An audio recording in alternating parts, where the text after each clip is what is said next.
ആ ഞാൻ കുറച്ച് മുമ്പ് രാത്രി ഒരു സ്ഥലത്ത് വഴുതു കഴിഞ്ഞു. അപ്പോൾ അവിടെ ഞാൻ ചോദിച്ചപ്പോൾ ഒരു 300 വീട്ടുകാരുള്ള മഹല്ല, ചെറിയൊരു ടൗണുമാണ്. അപ്പോൾ പള്ളിൻ്റെ പരിസരത്ത് തന്നെയാണ് ഏകദേശം 200 വീട്. അപ്പോൾ എനിക്ക് അന്ന് രാത്രി അവിടെ വഴുതു കഴിഞ്ഞിട്ട് പിറ്റേന്ന് അവിടെ നിന്ന് ഒരു 100 കിലോമീറ്റർ അകലേക്ക് യാത്ര ചെയ്യണം. അപ്പം ഞാൻ എന്ത് ചെയ്തു, വഴുതു കഴിഞ്ഞ് അവിടെ താമസിക്കാൻ തീരുമാനിച്ചു. ഇപ്പോൾ വീടുകളിലൊക്കെ താമസം ഞാൻ പറഞ്ഞു, ഞാൻ പള്ളിയിൽ താമസിച്ചോളാം, എനിക്ക് രാവിലെ പോകാനും വീട്ടുകാരെ ബുദ്ധിമുട്ടാക്കാതിരിക്കാനൊക്കെ നല്ലതാ. ഞാൻ പള്ളിയിൽ താമസിച്ചു. അപ്പോൾ പള്ളിയിൽ അവിടെ മല്ലാക്കിയുണ്ട്, ഇമാമുണ്ട്, ഞാനും ഉണ്ട്, എൻ്റെ ഡ്രൈവറും ഉണ്ട്. ഞങ്ങളവിടെ കിടന്നു. രാത്രി ഒരു ഫോൺ വന്നിട്ട് ഇമാമ് പോയി, മൂപ്പർക്ക് എന്തോ അർജൻറ്റ് വന്നു. പിന്നെ ആരേ ഉള്ളൂ അവിടെ, മല്ലാക്കിയുള്ളൂ. അപ്പം ഞങ്ങൾ വന്നു. സുബൈക്ക് എഴുന്നേറ്റു. എനിക്ക് വളരെ വേഗത്തിൽ പോകണം, പക്ഷേ ഒരു വാങ്ക് കൊടുത്തൊരു പള്ളിയിൽ നിന്ന് ജമായത്ത് കഴിയാതെ പോണത് ഒരു ഭംഗിയല്ലല്ലോ. അതുകൊണ്ട് ഞാൻ എന്ത് ചെയ്തു, 20 മിനിറ്റ് അവിടെ ജമായത്തിന് കാത്തിക്കണം. ഞാൻ ഡ്രൈവറോട് പറഞ്ഞു, നമുക്ക് സുബൈക്കല്ലേ, നമുക്ക് റണ്ണിങ്ങിൽ ഒന്ന് സ്പീഡാക്കാം, ജമായത്ത് കഴിഞ്ഞിട്ട് പോവാം. ജമായത്തിന് കാത്തു. 20 മിനിറ്റ് കഴിഞ്ഞിട്ട് മല്ലാക്ക കാമത്ത് കൊടുത്തപ്പോൾ ഇമാമ് പോയിക്കൊള്ളൂ. അപ്പോൾ അതുകൊണ്ട് ഇന്നെ ഇമാമാക്കി. ഞാൻ ഇമാമായി നിന്നു. ഒരു ഇമാമ് മെഹ്റാബൊക്കെ നിന്നാൽ അയാൾക്കൊരു കടമുണ്ട്. എന്ത് വേണം, ഒന്ന് ബാക്കൊന്നിങ്ങനെ ശ്രദ്ധിക്കണം, എത്ര കണ്ട ആളുകളുണ്ട്, വയസ്സുള്ളവരാരെങ്കിലും ഉണ്ടോ, കസാരിയിൽ നിസ്കരിക്കുന്നവരുണ്ടോ, അതൊക്കെ ഒന്ന് നോക്കിയിട്ട് വേണം. വലിയ സൂറത്ത് ഓതാൻ പറ്റുമോ, ചെറിയ സൂറത്ത് ഓതണോ, കുറേ ആളുണ്ടെങ്കിൽ സൗണ്ട് കൂടുതൽ എടുക്കണോ, ഇതൊക്കെ നോക്കണല്ലോ. ഒന്ന് ബാക്കൊക്കെ നോക്കണം. അതൊരു പ്രത്യേക കടമുള്ള കാര്യമാണ്. റസൂലുള്ളാഹി തങ്ങൾ മസ്ജിദുൽ അഖ്സയിൽ നിസ്കരിക്കുമ്പോൾ ബാക്കൊക്കെ നോക്കുമ്പോൾ നേരെ ബാക്കിൽ ആദം നബി അലൈഹി സ്വലാം, തൊട്ടടുത്ത് ഇബ്രാഹിം നബി അലൈഹി സ്വലാം, തൊട്ടടുത്ത് ഇസ്മായിൽ നബി അലൈഹി സ്വലാമിനെ കണ്ടു എന്ന് ഹദീസിൽ കാണാലോ. അപ്പോൾ ഞാനിങ്ങനെ ബാക്കൊക്കെ നോക്കി. അല്ലാഹു റബ്ബി, അവിടുത്തെ എത്ര ആൾക്കാരാണ് മഹല്ലത്തിലെ വീട്? 300. പള്ളിൻ്റെ നേരെ പരിസരത്ത് എത്ര? 200ഓളം വീടുകൾ. അപ്പൊ ഇഖാമത്ത് കൊടുത്തൊരു ജമായത്ത് വേണ്ടി തുടങ്ങുമ്പോൾ ബാക്കൊക്കെ നോക്കുമ്പോൾ എത്ര ആളുണ്ട്? ബാക്കിൽ 2 ആള്. ഒന്ന് മല്ലാക്ക, മറ്റതോ ഒന്ന് ഡ്രൈവർ. നമ്മളിതൊരു തമാശയായിട്ട് കാണുകയാണ്. എൻ്റെ പ്രിയപ്പെട്ടവരെ, എങ്ങനെയാണ് മുസ്ലിമീങ്ങൾക്ക് ബർക്കത്തുണ്ടാകുക? എങ്ങനെയാണ് മുസ്ലിമീങ്ങൾക്ക് ക്യാൻസർ മാറുക? എങ്ങനെയാണ് മുസ്ലിമീങ്ങളെ സ്ഥലത്ത് അഭിപ്രായ വ്യത്യാസം ഇല്ലാതിരിക്കുക? മുസ്ലിമീങ്ങളെ സംബന്ധിച്ചിടത്തോളം അവർക്ക് അള്ളാഹുവിനോട് ദുആ ചെയ്തുകൊണ്ട് ഒരു ദിവസത്തെ മുഴുവൻ ബർക്കത്തും വാങ്ങേണ്ടത് സുബഹി നിസ്കാരത്തിനും അതിൻ്റെ ജമാഅത്തിനും അതിൻ്റെ ദുആക്കുമാണ്. അതുകൊണ്ടാണല്ലോ 5 വഖത്ത് നിസ്കാരത്തിൽ ഒന്നും ഇല്ലാത്ത ഒരു പ്രത്യേക ദുആ അല്ലാഹു തആല വെച്ചത് സുബഹി നിസ്കാരത്തിൽ മാത്രം. അല്ലാഹുമ്മ ഹ്ദിനി ഫീമൻ ഹദൈത്, പടച്ചവനെ ഈമാൻ നിലനിർത്തി തന്ന് ഹിദായത്തിലാക്കണേ. വഅഫിനി ഫീമൻ ആഫൈത്, പടച്ചവനെ മനസ്സിനും കൽബിനും എല്ലാം കൊണ്ടും ആഫിയത്ത് തരണേ. വതവല്ലനി ഫീമൻ തവല്ലൈത്, പടച്ചവനെ കാര്യങ്ങളൊക്കെ നീ ഏറ്റെടുത്ത് സംരക്ഷിക്കണേ. വഖനി ശർറ മാ ഖദൈത്, എല്ലാ ആപത്ത് മുസീബത്തുകളും നീ തടുക്കണേ. വബാരിക് ലി ഫീമാ അഅതൈത്, നീ തന്ന ആരോഗ്യത്തിലും കാഴ്ചയിലും ശക്തിയിലും ഭക്ഷണത്തിലും ഭാര്യയിലും ഭർത്താവിലും മക്കളിലും ബർക്കത്ത് ചെയ്യണേ. ഇതൊക്കെ അടങ്ങുന്ന ദുആ ഏത് നിസ്കാരത്തിൽ മാത്രമാണ്? ഏത് നിസ്കാരത്തിൽ മാത്രമാണ്? ഏത് നിസ്കാരത്തിൽ മാത്രം? നിങ്ങൾ പണ്ട് ഇയാൾ പറഞ്ഞ മാതിരി ആയോ? പണ്ട് നമ്മളെ ഇത് പച്ചവെള്ളം തന്നെയല്ലേ? അപ്പോൾ ഇരിക്കട്ടെ. അപ്പോൾ ഞാൻ ഓർമ്മപ്പെടുത്തുന്നത് ആ ദുആ ഏത് നിസ്കാരത്തിൽ മാത്രമാണ്? സുബഹി നിസ്കാരത്തിൽ മാത്രമാണ് അല്ലേ? അപ്പോൾ അത്രയും പ്രധാനമാണ് സുബഹി. അതുകൊണ്ടാണ് എൻ്റെ കമ്പത് മുന്നിലേക്ക് നീക്കാനും എത്ര നീക്കിയിട്ടും കാര്യം. ജംഗ്ഷനിന് മുമ്പ് ഞാൻ വേറെ പറയലുള്ളത്.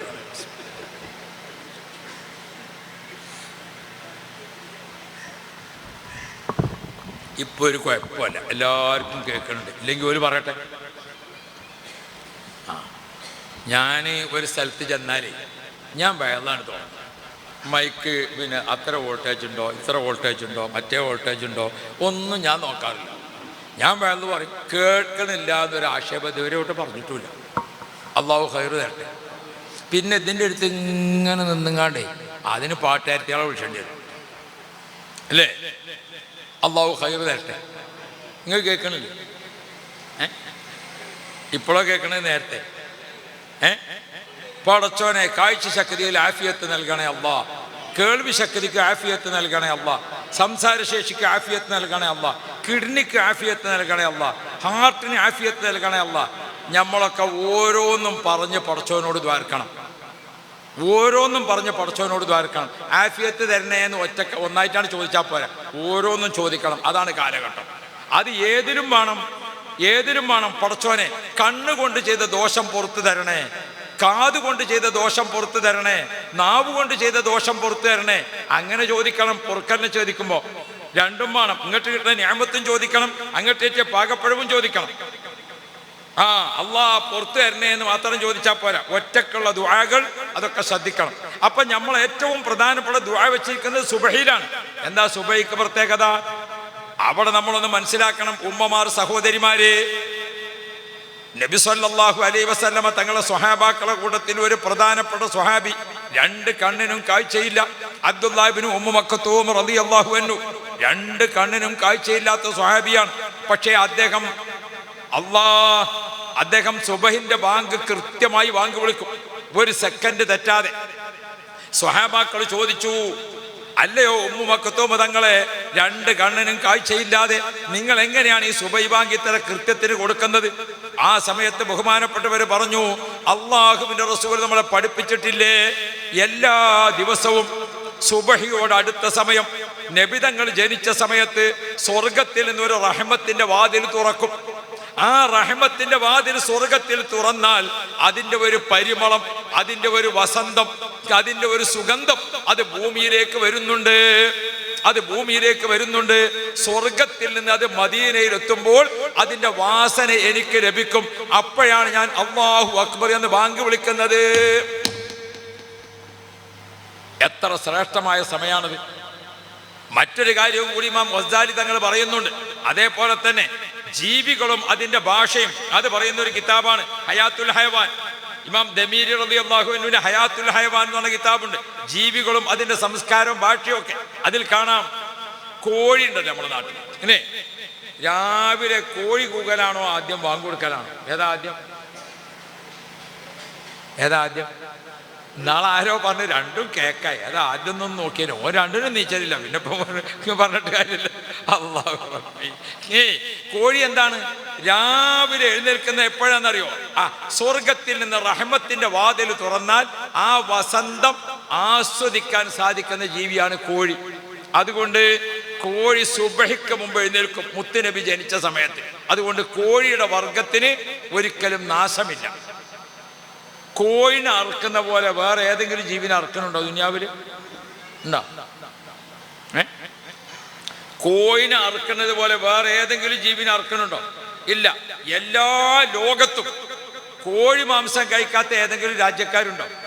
എല്ലായിടത്തും ഉപയോഗിക്കുന്നതാണ്. മാത്രമല്ല, കോഴി എന്ന് പറഞ്ഞാൽ ഒരു മരണാനന്തര ബഹുമതി കിട്ടുന്ന ജീവിയാണ് കോഴി. അല്ലേ? മരണാനന്തര ബഹുമതി കിട്ടുന്ന ജീവിയാണ് ഏത്? കോഴി. ഇപ്പൊ ഇതിന് എന്തേ പേരുള്ളൂ? കോഴി. അല്ലെങ്കിൽ ചിക്കൻ. മരിക്കുന്നതോട് കൂടെ അതിന് ബഹുമതി കൂടി. എന്തെല്ലാം ബഹുമതിയാണ് കോഴിക്ക് കിട്ടുന്നത് അല്ലേ? അല്ലാഹു റബ്ബി. ഏതൊക്കെ ചിക്കനാണ് ഇപ്പൊ? തന്തൂരി ചിക്കൻ. പിന്നെ ഇപ്പൊ ഞാൻ അടുത്തൊരു ഹോട്ടലിൽ കയറിയപ്പോ അവിടുന്ന് എന്നോട് സപ്ലൈക്കാരൻ ചോദിച്ചു, എരിപൊരി ചിക്കൻ വേണം. യാ റബ്ബേ, നമുക്ക് നിലത്ത് നിൽക്കാൻ പറ്റാത്ത അത് ചിക്കനാണ്. എരിപൊരി ചിക്കൻ. നിങ്ങളിതിന് പോയി നോക്കിയിട്ടില്ലേ? നിങ്ങളെടുത്ത് വല്ല കഥയുണ്ടായി? അള്ളാഹു നമുക്ക് ഖൈറ് തരട്ടെ.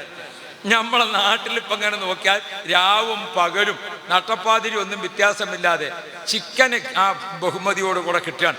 എന്തേ കോഴിയുടെ വർഗം എല്ലാ നാട്ടിലും അല്ലേ? കോഴി ധാരാളമായി അറുത്തുപയോഗിക്കുന്നു. കോഴി മാംസം കഴിക്കാത്ത ഒരു നാട്ടുകാരും ഒരു ഭാഷക്കാരും ഒരു ദേശക്കാരും ഒരു മതക്കാരുമില്ല. എല്ലാവരും ഉപയോഗിക്കും. എന്നിട്ടോ കോഴിയുടെ വർഗത്തിന് വളർച്ചയുള്ളൂ. എന്താ കാര്യം? അത് സുബഹിയോടടുത്ത് നബിതങ്ങൾ ജനിച്ച സമയം, സ്വർഗത്തിൽ നിന്ന് റഹ്മത്തിന്റെ വാതിൽ തുറക്കുന്ന സമയം, അപ്പൊ എഴുന്നേൽക്കുന്ന ജീവിയാണ് കോഴി. അതിന്റെ വർഗത്തിന് വളർച്ചയേ ഉള്ളൂ. അതേ സമയത്ത് നമ്മളെ നാട്ടിലൊക്കെ കാണാൻ മറ്റൊരു ജീവിയാണ് നായ. അതിനാരെങ്കിലും അർത്ഥഭക്ഷിക്കുന്നുണ്ടോ? ഉണ്ടോ? ഇല്ല. ആകെ ലോകത്ത് നായമാംസം കഴിക്കുന്നത് ചൈനയിലെ കുറഞ്ഞ സ്ഥലത്തെ ആൾക്കാരാണ്. ചൈനയിലെ കുറഞ്ഞ സ്ഥലത്ത് അവരെന്താ പറഞ്ഞത്? അതാണ് മമ്പറന്തങ്ങൾ പറഞ്ഞത്, അക്കാലു കെൽബിൻ ചൈനരൂന കാലു ലഹു കശാത്തിൻ 4 കാലും വാലൂന്ന്. നായനെ തിന്നുന്ന ആൾക്കാരെ ന്യായം എന്താണ്? ഇത് ആടിന്റെ മാതിരിയാണ്. ആടിനുണ്ട് 4 കാലും 1 വാലും, നായക്കുണ്ട് എന്ത്? ആ അങ്ങനെ ഒരു ചൈനയിലെ കുറഞ്ഞ സ്ഥലം എന്ന് പറഞ്ഞാൽ ഒരു എന്താ പറയുക, ഒരു നിയോജക മണ്ഡലം, അത്ര സ്ഥലത്തെ നായനെ മാംസമായി കഴിക്കണതുള്ളൂ. ബാക്കി പക്ഷെ നായയുടെ വർഗത്തിന് വളർച്ചല്ല. എന്താ കാരണം? നായന്റെ ഡ്യൂട്ടി തുടങ്ങൽ മഗ്‌രിബിന്റെ ശേഷം. പിന്നെ മൂപ്പരും ഇങ്ങനെ പുറപ്പെട്ട് അവിടെ പോയി ഫസ്റ്റ് ഷോ കണ്ട്, ഇവിടെ പോയി സെക്കൻഡ് ഷോ കണ്ട്, അവിടെ മുട്ടി ഇവിടെ തട്ടി, അങ്ങനെ ആ സുബഹിയോട് അടുത്ത സമയത്ത് ഓട്ടോറിക്ഷന്റെ ടയർ വെച്ച മാതിരി അവിടെ ചുരുണ്ടി കിടക്കുന്നതാണ്. ഇതാണ് കോഴി നായും തമ്മിലുള്ള വ്യത്യാസം. ഇത് പറഞ്ഞിട്ട് ഇമാം ഗസാലി റളിയല്ലാഹു അൻഹു നമ്മളോടൊരു കാര്യം പറയുന്നുണ്ട്. എന്താ പറയണത്? അത് ഞാൻ പറഞ്ഞോട്ടെ എന്നാ ബാക്കി നിങ്ങൾ പൂരിപ്പിക്കണ്ട. എന്താണത്? ഇമാം ഗസാലി തങ്ങൾ പറയാൻ, ഓരോ ദിവസവും രാത്രി ഉറങ്ങാൻ കിടക്കുമ്പോൾ നമ്മൾ ആലോചിക്കണം, നാളെ സുബഹിക്ക് ഞാൻ കോഴിയാകണോ അല്ല. ഞാൻ നിങ്ങളോട് പറഞ്ഞേക്കണം, എന്നെ കൊണ്ട് പറയിപ്പിക്കരുത്. ഓരോ രാത്രിയും കിടന്നുറങ്ങുമ്പോൾ നമ്മൾ വിചാരിക്കണം, നാളെ സുബഹിക്ക് ഞാൻ കോഴിയാകണോ. ഇതാണ് ഉമ്മമാരും സഹോദരന്മാരും ഒക്കെ ഓർമ്മിക്കേണ്ടത്. അല്ലാഹുവേ ഖൈറ് നൽകണേ അല്ലാ, ബറക്കത്ത് നൽകണേ അല്ലാ. ഞാൻ ഓർമ്മപ്പെടുത്തുന്നത് ബഹുമാനപ്പെട്ട നമ്മളെങ്ങനെയാ അവിടേക്കൊക്കെ എത്തിയത്? മുഹീദ്ദീൻ ഷേഖ് റളിയല്ലാഹു അൻഹുവിന്റെ കുടുംബത്തിൽപ്പെട്ട യൂസുഫ് ജീലാനി തങ്ങൾ മമ്പറത്ത് സ്വലാത്തിനെത്തും. ആരാ മമ്പറം തങ്ങൾ? യമനിൽ നിന്ന് വന്ന മഹാന. യമനിൽ നിന്ന് വന്ന മൂപ്പര് തെരീമിൽ നിന്നാണ് വരുന്നത്. യമനിലെ തെരീമിൽ പോയി നോക്കിയാൽ തഹജ്ജുദിന്റെ സമയത്ത്, മക്കത്തും മദീനത്തൊക്കെ തഹജ്ജുദിന്റെ വാങ്കുണ്ട്. ആ സമയത്ത് അവിടുത്തെ പള്ളികളിലൊക്കെ തഹജ്ജുദിന്റെ വാങ്കുണ്ട്. ആ സമയത്ത് തൊട്ടിലിൽ ഉറങ്ങുന്ന കുട്ടിനെ പോലും ഒന്ന് വിളിച്ചോണത്തും. തീരെ സുഖമില്ലാതെ കിടക്കുന്ന ആളി ഒന്ന് വിളിച്ചോണത്തും. എന്തിന്? നബിതങ്ങൾ ജനിച്ച ആ റഹ്മത്തിന്റെ കാറ്റ് കിട്ടാൻ ആ സമയത്ത് ഒന്ന് വിളിച്ചോണത്തിയിട്ട് പിന്നെ ഉറങ്ങിയാലും അത്ര ശ്രദ്ധിക്കുമവർ. അല്ലാഹു റബ്ബി തഹജ്ജുദ് നിസ്കാരത്തിന്റെ സമയമായാൽ വീടുകളിൽ നിന്ന് ആണുങ്ങൾ ഒന്നായിട്ട് ഒഴുകി പള്ളിയിലേക്ക് തഹജ്ജുദ് നിസ്കരിക്കുന്നു. സുബഹി ജമാഅത്ത് പള്ളിയിൽ നിറഞ്ഞ് കവിഞ്ഞ്. അവിടെ നിന്ന് വന്ന ആളാണ് മമ്പറം തങ്ങൾ പാപ്പ. മമ്പറത്ത് വന്ന് താമസിച്ച വീടാണ് തെരീമിലെ വീട്. ആ തെരീമിലെ വീട് എന്നത്, തെരീം എന്നുള്ളത് ഉപയോഗിക്കുന്നിടത്ത് മാറിയതാണ്. നമ്മളിത് മലയാളത്തിൽ ഉപയോഗിച്ചത് തറമ്മൽ വീട് എന്നിപ്പോൾ പറയണത്. മമ്പറത്ത് തറമ്മൽ വീടുണ്ടല്ലോ, അത് തെരീമിലെ വീടാ. അതേതുപോലെയാണ്? അല്ലാ, നമ്മളൊരു ഭാഷ മാറി ഉപയോഗിക്കുമ്പോൾ വരുന്നതാ. നമ്മൾ മുക്രി എന്ന് പറയാലോ, അതിന്റെ അസിലെന്താ? അവ്വലു മുക്രി ഫിൽ ഇസ്ലാമി മുസ്അബ് ഇബ്നു ഉമൈർ. മദീനയിലേക്ക് ഖുർആൻ ഓതി കൊടുക്കാൻ പറഞ്ഞയച്ച സ്വഹാബിയാണ് ആര്? മുസ്അബ് തങ്ങൾ. മൂപ്പർക്കുള്ള പേര് മുക്രി, ഖുർആൻ ഓതി കൊടുക്കുന്ന ആള്. മുക്രി, ഖുർആൻ ഓതി കൊടുക്കുന്ന. അതാണ് നമ്മളെന്താക്കിയത്? മുക്രിയാക്കിയത്. അല്ലാഹു റബ്ബി, അള്ളാഹു തആല നമുക്ക് ഖൈറ് തരുമാറാവട്ടെ. ഓരോ ഭാഷ ഉപയോഗിക്കുമ്പോൾ വരുന്ന വ്യത്യാസങ്ങൾ ഇരിക്കട്ടെ. ഞാൻ പറഞ്ഞു വന്നത്, തെരീമിൽ നിന്ന് വന്ന ബഹുമാനപ്പെട്ട തങ്ങളവർകൾ എന്താ ചെയ്തത്? തങ്ങളവർകൾ മമ്പറത്ത് കൂടെ ആകുമ്പോൾ, തങ്ങൾ നടക്കുമ്പോൾ സ്വലാത്ത്, തങ്ങൾ ഇരിക്കുമ്പോൾ സ്വലാത്ത്, തങ്ങൾ എപ്പോഴും സ്വലാത്ത് ഇങ്ങനെ ചൊല്ലും. തങ്ങളെ എല്ലാ സമയത്തും സ്വലാത്താണ്. അത് കണ്ടുകൊണ്ട് മമ്പറത്ത് കൂടി ആളുകൾ സ്വലാത്ത് ചെല്ലാൻ തുടങ്ങി. അല്ലാഹു റബ്ബി, ബഹുമാനപ്പെട്ട തങ്ങളവർകൾ അവിടുന്ന് മമ്പറത്തിന് തൊട്ടടുത്ത് ചെമ്മാട് അപ്പുറത്ത് കൊടിഞ്ഞി, നമ്മുടെ കുണ്ടൂര്, അതേപോലെ തന്നെ ചെറുമുക്ക്, ഇപ്പുറത്ത് കളിയാട്ടമുക്ക്, അവിടെയൊക്കെ തങ്ങൾ ഇങ്ങനെ നടക്കുമ്പോൾ അതിലൊക്കെ സ്വലാത്ത് ചൊല്ലിയിട്ട് ഇങ്ങനെ നടക്കും. അപ്പൊ ആ നാട്ടുകാരൊക്കെ ആ സ്വലാത്തിൽ കൂടി. അങ്ങനെ സ്വലാത്ത് അതൊരു പതിവായി. മമ്പറം തങ്ങൾ വഫാത്തായ ശേഷം ബഹുമാനപ്പെട്ട തങ്ങൾ ചൊല്ലിയിരുന്ന സ്വലാത്ത് ആ മമ്പറത്ത് മക്കാമിൽ പതിവായി ചൊല്ലുകയാണ്. അത് വെള്ളിയാഴ്ച രാവിന് അടിയന്തരാവസ്ഥയിലോ കൊറോണയിലോ അല്ലാതെ വേറെ ഏതെങ്കിലും ഒരു സമയത്തോ ഇലക്ഷനിലോ അല്ലാത്തപ്പോഴോ മമ്പറത്തെ സ്വലാത്ത് മുടങ്ങിയ ചരിത്രമില്ല. ബഹുമാനപ്പെട്ട വൈലത്തൂർ തങ്ങളുപ്പാപ്പ എല്ലാ വെള്ളിയാഴ്ച രാവും 5 മണിയാകുമ്പോഴേക്കും മമ്പറത്തെത്തും. ബഹുമാനപ്പെട്ടവർ മമ്പറം തങ്ങളെ തലക്കും പുറത്ത് അവിടെ ഇരുന്നിട്ട് ഖുർആൻ ഓതി ദുആ ചെയ്ത്, അല്ലാഹു റബ്ബി, മഗ്‌രിബ് ജമാഅത്ത് മക്കാമിൽ തന്നെയുള്ള വിശാലമായ സ്ഥലമുണ്ട്, അവിടെ ഇമാമായി നിസ്കരിച്ചിട്ട് ബഹുമാനപ്പെട്ട വൈലത്തൂർ തങ്ങളുപ്പാപ്പ ഹയാത്ത് കാലത്ത് നാട്ടിലുണ്ടോ ഒരു സ്വലാത്ത് മുടങ്ങിയിട്ടില്ല. ഇനി തങ്ങൾ നാട്ടിലില്ലേ, ഏത് നാട്ടിലാണെങ്കിലും വെള്ളിയാഴ്ച രാവിലെ സ്വലാത്ത് മുടക്കുന്ന ചരിത്രമില്ല. നമ്മൾ മഹാന്മാരെ അനുസ്മരിക്കുമ്പോൾ നമ്മൾ ഓർക്കണം അവരെ പതിവെന്താണ്. മാത്രമല്ല പ്രിയപ്പെട്ടവരെ, വൈലത്തൂർ തങ്ങൾ പാപ്പയെ പറ്റി നമുക്ക് സംഘടനാ നേതൃത്വം വിഷയങ്ങളൊക്കെ പറയാനുണ്ട്. നമ്മളെ ഉസ്താദുമാരും അതുപോലെ തന്നെ സുന്നത്യമായത്തിന്റെ പ്രവർത്തകരൊക്കെ ഓർക്കണം. നമ്മളൊക്കെ ഒരു പക്ഷേ നമ്മുടെ കുട്ടികളെ SSF ചേർക്കണം, നമ്മുടെ യുവാക്കൾ SYS പ്രവർത്തിക്കണം, നമ്മുടെ മുതിർന്ന തലമുറ മുസ്ലിം ജമാഅത്തിൽ പ്രവർത്തിക്കണം. നമ്മുടെ നാട്ടിലൊക്കെ ഒരു കൂട്ടായ്മ സൃഷ്ടിക്കണം. ബഹുമാനപ്പെട്ട AP ഉസ്താദിന്റെ നേതൃത്വത്തിൽ കേരളത്തിൽ നടത്തിക്കൊണ്ടിരിക്കുന്ന വിപ്ലവകരമായ പ്രവർത്തനങ്ങൾ കണ്ടോ നിങ്ങൾ? അല്ലാഹു റബ്ബി, കവളപ്പാറയിൽ വലിയൊരു ദുരന്തമുണ്ടായി. അവിടെ നമ്മുടെ മുസ്ലിം ജമാഅത്തിന് 15 വീടുകൾ ഉണ്ടാക്കി കൊടുത്തു. യൂസുഫ് അലി സാഹിബിന്റെ വീട് വന്നു, മറ്റൊരാളെ വീട് വന്നു, 52 വീടുകളായി അവിടെ. ആ വീടുകൾക്കിടയിൽ ഇപ്പൊ നമ്മളൊരു ചെറിയ പള്ളി ഉണ്ടാക്കി, അവിടെ മദ്രസ ഉണ്ടാക്കി. എത്ര സന്തോഷത്തിൽ ഇത് ചെയ്തു കൊടുക്കുന്ന നമ്മുടെ പ്രസ്ഥാനമാണ്. ഇവിടെ ആ ദുരന്തത്തിനൊപ്പം വയനാട് പുത്തുമലയിലുണ്ടായി, അവിടെ നമ്മൾ 10 വീട് നിർമ്മിച്ചു. ഇപ്പോ നമ്മളിപ്പോ ഈ ചൂരൽമലയിലും മറ്റും അപകടമുണ്ടായി. ഒട്ടേറെ ആളുകൾക്ക് വീടൊക്കെ നഷ്ടപ്പെട്ട ആളുകളെ മുഴുവൻ കണക്കെടുത്തുകൊണ്ട് അവർക്ക് വീടുണ്ടാക്കാൻ ഗവൺമെന്റ് തീരുമാനിച്ചു. നമ്മൾ ആ നഷ്ടപ്പെട്ട ആളുകൾക്കൊക്കെ വീട് കിട്ടിയോ ഇല്ലേ റെക്കോർഡ് പരിശോധിച്ചു. വീടിന് സ്ഥലം അക്വയർ ചെയ്തിട്ട് കൊടുക്കുന്ന കൂട്ടത്തിൽ അവരൊക്കെ പേരുകൾ ഉണ്ടെന്ന് ഉറപ്പ് വരുത്തിയ ശേഷം ഗവൺമെന്റ് ഉണ്ടാക്കുന്ന പദ്ധതിയിലേക്ക് 2 കോടി രൂപ നമ്മളിപ്പോൾ മുഖ്യമന്ത്രിയെ ഏൽപ്പിച്ചു കഴിഞ്ഞു. പ്രിയപ്പെട്ട സഹോദരങ്ങളെ, ഈ ഒരുപാട് അപകടങ്ങളും വിഷയങ്ങളും ഒക്കെ കൂടുമ്പോൾ കേരളത്തിലെ ഹോസ്പിറ്റലുകളിൽ പ്രധാനപ്പെട്ട മെഡിക്കൽ കോളേജ് കോഴിക്കോട് മെഡിക്കൽ കോളേജിൽ പോയി നോക്കിയാൽ നമ്മുടെ പ്രവർത്തകന്മാർ സഹായി നമുക്കവിടെ കാണാൻ വേണ്ടി സാധിക്കും. അല്ലാഹു റബ്ബ്, മഞ്ചേരി മെഡിക്കൽ കോളേജിൽ, മാനന്തവാടി മെഡിക്കൽ കോളേജിൽ, കേരളത്തിലെ മെഡിക്കൽ കോളേജുകളിലെല്ലാം നമ്മുടെ പ്രവർത്തകർ സജീവമാണ്. അല്ലാഹു റബ്ബി, ഇങ്ങനെ ഒട്ടേറെ കാര്യങ്ങൾ ചെയ്തു വരുന്ന ഈ പ്രസ്ഥാനത്തിനൊപ്പം നിൽക്കാൻ നമ്മളൊക്കെ മുന്നോട്ട് വരണം. ഇപ്പൊ മെമ്പർഷിപ്പ് വർക്ക് നടക്കുകയാണ്. അതേപോലെ തന്നെ ഉസ്താദിന്റെ 3ാം കേരള യാത്ര വരികയാണ്. ഇതിലൊക്കെ നമ്മൾ ഉണ്ടാവണം. അല്ലാഹു തആല നമുക്ക് ഖൈർ നൽകുമാറാവട്ടെ. യൂസുഫുൽ ജീലാനി തങ്ങളെ മഹബത്ത് വെക്കുന്നവർ ഓർക്കണം, കേരളത്തിൽ 2 കേരള യാത്ര നടത്തിയപ്പോൾ ആ കേരള യാത്ര 2ാം കേരള യാത്ര 114 സ്ഥലത്ത് സ്വീകരണം കൊടുത്തു. എവിടുന്ന് തുടങ്ങിയിട്ട് കാസർഗോഡ് നിന്ന് തിരുവനന്തപുരം വരെ 114 കേന്ദ്രങ്ങൾ, 140 കേന്ദ്രങ്ങൾ. ആ 140 കേന്ദ്രങ്ങളിലും സംബന്ധിച്ചത് 2 ആള് മാത്രമാണ്. ഒന്ന് AP ഉസ്താദ്, ഒന്ന് യൂസുഫുൽ കോയ തങ്ങൾ, വൈലത്തൂർ തങ്ങൾ പാപ്പ. അല്ലാഹു റബ്ബി, എല്ലാ സ്വീകരണ സ്ഥലത്തും ഉപ്പാപ്പ ഓടിക്കേറിയിട്ട് AP ഉസ്താദ് വരുമ്പോൾ കൂലു തക്ബീർ. എന്തായിരുന്നു ആ വല്ലാത്തൊരു തക്ബീർ! ബഹുമാനപ്പെട്ട യൂസുഫുൽ ജീലാനി തങ്ങളെ പറ്റി പഠിക്കണം. വൈലത്തൂർ തങ്ങൾ പാപ്പ രാത്രി 3 മണിക്ക് എഴുന്നേറ്റിട്ട് ദിക്ർ ചൊല്ലാൻ തുടങ്ങും. രാത്രി 3 മണിക്ക് എഴുന്നേറ്റ് ചിലപ്പോൾ രാത്രി പരിപാടിക്കൊക്കെ പോയിട്ട് രാത്രി പതിവ് പോലെ 3 മണിക്ക് എഴുന്നേറ്റ് ദിക്ർ ചൊല്ലുമ്പോൾ ഉറക്കം വരും. അതിന് മൂപ്പർ എന്താ ചെയ്യല്? നിങ്ങൾ എന്താ ചെയ്യല്? അല്ലാഹു റബ്ബി, ആ സമയത്ത് മൂപ്പർ ഒരു തുണിയും ബനിയനും ഉണ്ടാവുള്ളൂ. ആ ബനിയൻ കൊണ്ടുപോയിട്ട് വെള്ളത്തിൽ മുക്കും, എന്നിട്ട് നനഞ്ഞ ബനിയൻ ഇടുക. തുണി വെള്ളത്തിൽ മുക്കിയിട്ട് നനഞ്ഞ തുണി എടുക്കുക. എന്തിന്? ഉറക്കം വരാതെ ദിക്ർ അല്ലാനും. യാ റബ്ബ് യാ റബ്ബ്, പതിവ് തെറ്റാതെ നമ്മൾ മനസ്സിലാക്കണം. മഹാന്മാരെ പറ്റി നമ്മൾ പഠിക്കുമ്പോൾ പ്രിയപ്പെട്ടവരെ, എല്ലാ മഹാന്മാരെയും പരിശോധിച്ചാൽ നമുക്ക് കാണും സ്വകാര്യ ജീവിതമാണ് ശ്രദ്ധിക്കേണ്ടത്. മറ്റതിപ്പോ കുറെ ആൾക്കാർ ഇങ്ങനെ ഇതിലൊക്കെ ഔലിയ അഭിനയിച്ച് നടക്കണുണ്ടോ?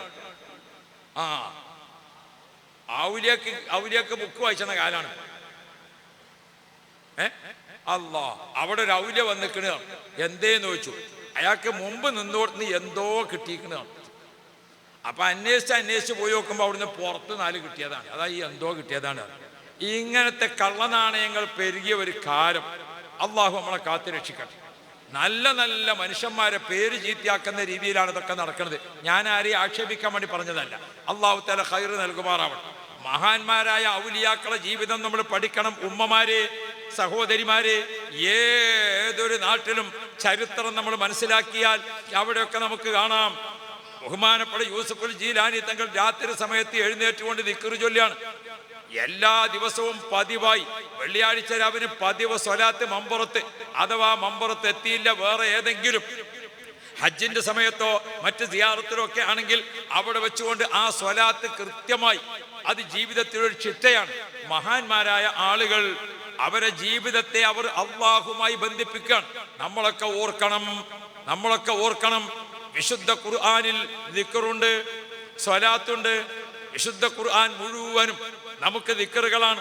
ഏറ്റവും ചുരുങ്ങിയത് നാളെ ആഖിറത്തിൽ എത്തുമ്പോൾ വിശുദ്ധ ഖുർആന്റെ ഒരു സൂറത്തെങ്കിലും നമ്മെ രക്ഷപ്പെടുത്താൻ, ഒരു ആയത്തെങ്കിലും നമ്മളെ രക്ഷപ്പെടുത്താൻ നമ്മളെ പതിവിൽ വേണം. സഹോദരങ്ങളെ, ഉമ്മമാരെ, ഒന്ന് ഖുൽ ഹുവല്ലാഹു അഹദ്, ഒരു പ്രാവശ്യം ഓതിയാൽ 10 ജുസ് ഓതിയ പ്രതിഫലം. 3 ഓതിയാൽ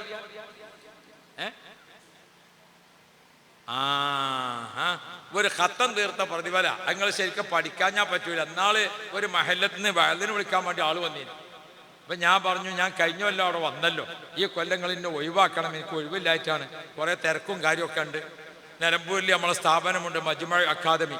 10 സ്ഥാപനങ്ങളിലായി 3000 കുട്ടികൾ പഠിക്കുന്നുണ്ട്. 100 പെൺകുട്ടികളും 400 ആൺകുട്ടികളും സ്ഥാപനത്തിന്റെ വകയായിട്ട് പഠിക്കാൻ. ആ കുട്ടികളെ ഭക്ഷണം, താമസം, അത്യാവശ്യ ചികിത്സ ഒക്കെ നമ്മളെ ഈ കൈകൊണ്ട് കിട്ടിയിട്ട് വേണം. അപ്പൊ ഇതൊക്കെ പറഞ്ഞു ഞാൻ അവരോട്. അപ്പൊ അവര് പറഞ്ഞു, അത് ഉസ്താദ് എങ്ങനെ വരുന്നത്.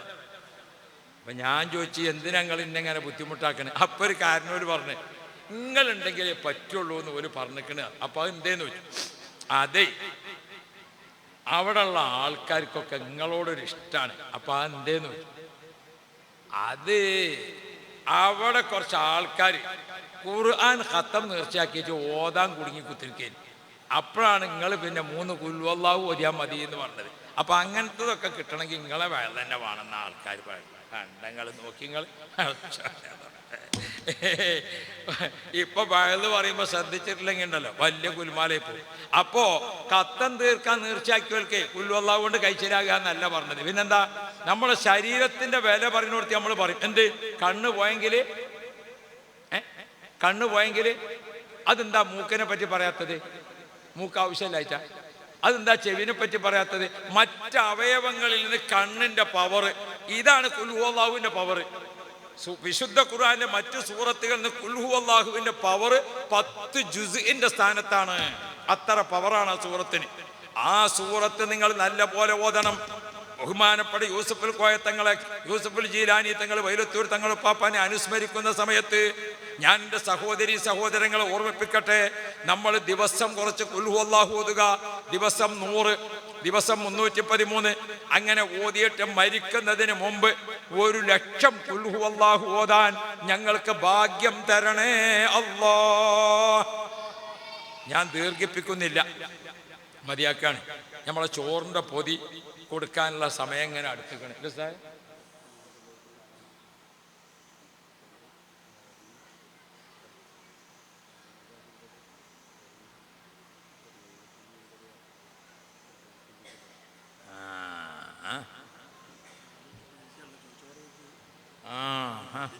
നല്ല പരിക്കുള്ള സ്വകാര്യമാണ്, നിങ്ങൾക്ക് ഗുണമുള്ളതാണ്. അള്ളാഹു ഖൈറ് തരട്ടെ. ഏതായാലും നമുക്ക് ഇതാണ് പൂർത്തിയാക്കാം. അതായത് ഇവർ പറയണത് എന്താ അറിയോ, ഈ നാട്ടിൽ കൂടെയൊക്കെ രാത്രി ഭക്ഷണം നേരത്തെ കഴിക്കലുണ്ട്. അപ്പം അതുകൊണ്ട് ചോറിൻ്റെ പൊതിയൊക്കെ എന്താക്കണം, നേരത്തെ കൊടുക്കണം. നിങ്ങൾക്ക് റായത്തല്ലേ? അള്ളാഹു തൗഫീക്ക് തരട്ടെ. അപ്പോൾ കൊടുക്കുമ്പോൾ നമ്മൾ ആദ്യം ആർക്ക് കൊടുക്കണം? കൊടുക്കാനാവുമ്പോഴേ ആദ്യം സ്ത്രീകൾക്ക് കൊടുക്കണം, അല്ലേ? അതങ്ങനെയാണ് നല്ലത്. വീട്ടിൽ നിന്ന് കൊടുക്കാനുള്ള ആദ്യം കിട്ടുക. നിങ്ങളെ വിചാരം നിങ്ങൾക്കാണ് ആദ്യം കിട്ടുന്നത്. നിങ്ങളെ വിശ്വാസങ്ങളെ രക്ഷപ്പെടുത്തട്ടെ, അല്ലേ? വീട്ടിൽ നിന്നും ആദ്യം ആർക്ക് തന്നെയാണ് കിട്ടല്? പെണ്ണുങ്ങൾക്ക് തന്നെ. നമ്മളെ കുഞ്ഞായ്മത് 1 കിലോ ഇറച്ചി വാങ്ങിക്കൊണ്ടെന്ന് സബീക്ക് വിളമ്പി വെക്കുമ്പോൾ 650 ഉള്ളൂ. അപ്പം എന്താ, 50 വേവ് ഭാഗമുണ്ടോ നോക്കി തീർന്ന്. ഒരു 100 ഉപ്പും മുളകും ഒക്കെ പൊടിച്ചിക്കണോ നോക്കി, അല്ലേ? അങ്ങനെ ഓരോന്നും നോക്കി ഏത് തീർന്നിക്കണേ? ഒരു 350 തീർന്ന്. അത് പെണ്ണുങ്ങൾക്ക് അള്ള കൊടുത്ത ഭാഗ്യമാണ്. അള്ളാഹു അത് നിലനിർത്തി കൊടുക്കട്ടെ. ഞാൻ അയിമങ്ങൾ കൈവെക്കാൻ വേണ്ടി പോകണ്ട. അപ്പൊ അള്ളാഹു റാഹത്ത് തരട്ടെ. ഇരിക്കട്ടെ. ഞാൻ ഓർമ്മപ്പെടുത്തുന്നത്, നമ്മുടെ വിശുദ്ധ ഖുർആനിലെ ഖുൽ ഹുവല്ലാഹു ആർക്കും ഓതാൻ പറ്റിയതാണ്. നമ്മളൊരു പീടിയിൽ നിന്ന് നിസ്കരിക്കാൻ പോണ ആള് നിസ്കാരം കഴിഞ്ഞ പീടിയേക്കാണ് നടക്കുമ്പോൾ ഖുൽ ഹുവല്ലാഹു ഓതിക്കൊണ്ട് നടക്കാം. ദിവസം ഒരു 10 എണ്ണം. 5 നേരം നടന്നാൽ എത്ര എണ്ണാവും? 50 എണ്ണാവും. മരിക്കണീന്റെ മുമ്പ് നമ്മളൊക്കെ 1,00,000 ഖുൽ ഹുവല്ലാഹു ഓതാൻ അള്ളാഹു ഭാഗ്യം തരട്ടെ. ഓ പ്രിയപ്പെട്ട ഉമ്മപങ്ങന്മാർ, സഹോദരിമാരെ, ഒരു സംഭവം പറയട്ടെ. നബി മുഹമ്മദുർ റസൂലുള്ളാഹി അവിടുത്തെ സ്വഹാബാക്കളെ കൂട്ടത്തിൽ ഒരു പ്രധാനപ്പെട്ട സ്വഹാബിയാണ് മുആവിയത്ത് ഇബ്നു മുആവിയ റളിയല്ലാഹു അൻഹു. വല്ലാത്ത ബഹുമാനമുള്ള സ്വഹാബിയാണ്. യാ റബ്ബ് യാ റബ്ബ്. മുആവിയത്ത് ഇബ്നു മുആവിയ റളിയല്ലാഹു അൻഹു വഫാത്തായി. ബഹുമാനപ്പെട്ടവരുടെ ജനാസ ജന്നത്തുൽ ബഖീ മദീനത്തെ ഖബർസ്ഥാനിൽ കൊണ്ടുവന്നു. ജനാസ നിസ്കരിക്കാൻ വേണ്ടി നോക്കുമ്പോൾ നബി സല്ലല്ലാഹു അലൈഹി വസല്ലം തങ്ങൾ നിസ്കാരത്തിന് വേണ്ടി നിന്നു. റസൂലുള്ള നിസ്കരിക്കാൻ വേണ്ടി ഇമാമായിട്ടാണ് നിൽക്കുന്ന സമയത്ത് ആകാശവാതിലുകൾ തുറന്ന് പടപടപടപടപടാ വാനലോകത്ത് നിന്ന് മലായിക്കത്ത് തുരുതുരാ കുടുകുടാ വന്നു. ഒന്നായിട്ട് വന്നിട്ട് ജന്നത്തുൽ ബഖ മൈതാനി മുഴുവനും മലക്കുകൾ നിറഞ്ഞു കവിഞ്ഞു. അള്ളാഹുവിന്റെ റസൂൽ നിസ്കാരം കഴിഞ്ഞപ്പോൾ ജിബ്രീൽ അലൈഹിസ്സലാമിനോട് ചോദിക്കുന്നുണ്ട്, അല്ലയോ ജിബ്രീലേ, എന്താണാവോ ഇന്നത്തെ ജനാസ നിസ്കാരത്തിന് ഇത്രയധികം മലക്കുകൾ വരാൻ കാരണം? ആ സമയത്ത് ജിബ്രീൽ അലൈഹിസ്സലാം പറഞ്ഞു, നബിയേ, ഈ മരണപ്പെട്ട സ്വഹാബി മുആവിയത്ത് ബിൻ മുആവിയ തങ്ങളെ എല്ലാ മലക്കുകൾക്കും അറിയാം. എല്ലാ മലക്കുകൾക്കും അദ്ദേഹത്തോട് ഇഷ്ടമാണ്, സന്തോഷമാണ്. അദ്ദേഹം മരിച്ചു എന്ന് കേട്ടപ്പോൾ എല്ലാ മലക്കുകളും അള്ളാഹിനോട് പറഞ്ഞു, അല്ലാഹുവേ, ജനാസ നിസ്കാരത്തിന് ഞങ്ങളും പോട്ടെ, ഞങ്ങളും പോട്ടെ, ഞങ്ങളും പോട്ടെ. അള്ളാഹു തആല സമ്മതം കൊടുത്തിട്ടാണ് ഇത്രയധികം മലക്കുകൾ വന്നത്. അള്ളാഹു റസൂൽ ചോദിച്ചു, എന്താണാവോ അദ്ദേഹത്തിന്റെ പ്രത്യേകത? ആ സമയത്ത് ജിബ്രീൽ അലൈഹിസ്സലാം പറയാണ്, നബിയേ, ജീവിച്ചിരിക്കുന്ന കൂട്ടത്തിൽ നിങ്ങളെ ഉമ്മത്തികളിൽ ഇദ്ദേഹം ഓതുന്നത് പോലെ ഖുൽ ഹുവല്ലാഹു മറ്റൊരാളും ഓതിയിട്ടില്ല. അത്രയധികം ഖുൽ ഹുവല്ലാഹു സൂറത്ത് ഓതിയ സ്വഹാബിയാണ് മുആവിയത്ത് ബിൻ മുആവിയ.